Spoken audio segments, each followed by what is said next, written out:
আমাদের এই জায়গার একটা ভাই মারা গেছে, আমাদের এই মেডিকেলের স্টাফ, শুধু একটা ওষুধের কারণে। ওই যে ফার্মেসির মধ্যে ওষুধ চাইছে, ওষুধ দিতে পারে নাই।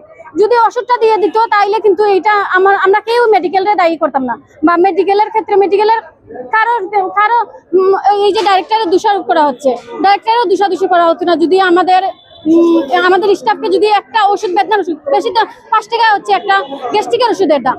একটা গ্যাস্ট্রিকের ওষুধ হচ্ছে 5 টাকা। 5 টাকার কারণে যে সে যে এই যে ফার্মেসিকে দায়ভার করা হচ্ছে, ডাইরেক্টরের দায়ভার, ওষুধটা দিয়ে দিলে তো এটা এসব করা হতো না। এখন আমাদের একটাই দাবি যে আমাদের যে ভাই মারা গেছে ওনার মতো যাতে আর কারোর জীবন এই মেডিকেলকে দায়ী করে মারা না যায়, আমরা এই একটাই দাবি। আর আমরা যে যত কর্মকর্তা যারা কর্মচারী আছি সবারই তো 3টাই দাবি, যে বেতন বাড়ানো হোক, ওভার ডিউটি করা হোক, আর ওই যে অসুস্থতা থাকাকালীন অবস্থা যতক্ষণ এপ্রন চিহ্ন পরানো থাকবে, যতক্ষণ কার্ড থাকবে গলার মধ্যে, যতক্ষণ কার্ড থাকবে ততক্ষণ তাকে ফ্রি চিকিৎসা দেওয়া হোক।